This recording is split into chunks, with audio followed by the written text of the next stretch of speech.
as we prepare to engage with our cadets in a transformational environment, it's really important to be prepared. So Tina, how do you prepare ahead of time to be effective with your cadets when you actually are in front of them? So what I do to prepare is, first and foremost, I have to know what I'm talking about. I have to be familiar with the material and have an idea of not only how I'm going to facilitate this material, but what personal stories do I have that might bring some life to the material or help me connect with the students. So number one, definitely have to know the material and understand the concepts and the intent behind the material. The second thing, am I going to have anybody helping me in the classroom? Am I going to have any older cadets who may help lead small groups or teach parts of it? So getting with those who are going to be in the classroom with me and making sure they know the material, and we have a conversation about expectations of who's going to do what in the classroom.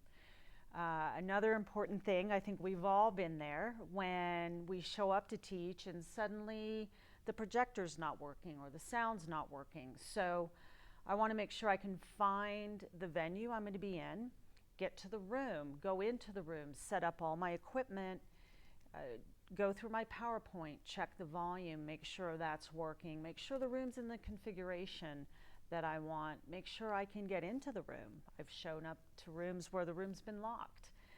So it's those types of things, getting all that prepared ahead of time, so when you show up on the day that you're going to deliver the material, facilitate the lesson, there's less stress. And so then another important thing is, before I get into the classroom, whatever's going on in my life, I want to make sure I've mentally kind of set that aside, so that when I show up as the facilitator and my cadets or my students come in, I'm completely present with them and understanding whatever I have going on, I can pick that back up after the lesson is over.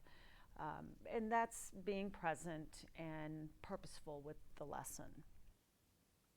So something to think about as you prepare for facilitation with your cadets, think back on some of the situations where you've had things not go exactly the way that you wanted, and think through how that might happen in the future and ways that you could prepare to make sure that doesn't happen to you again. And it's also a good thing to think about, it's inevitable at some point everything's going to go south. You've checked out all the AV equipment, you're ready to go, and the gremlin gets into the system and things aren't working. The internet connection doesn't work, something is wrong. And so what are you going to do if something doesn't work well? Because the way you roll with that really makes a difference. If you can roll with that in a way that models for your cadets what it should be like to face a crisis, even if it's a mini crisis, is a learning experience in itself. So a good way to think of that is something that in the emergency management world they call PACE planning. That is, you have a primary plan, but you also have an alternate, you have a contingency, and you have an emergency plan. So PACE, think through the PACE plan for how your lesson is going to go and what you're going to do if you have to punt because things aren't working the way that you planned initially.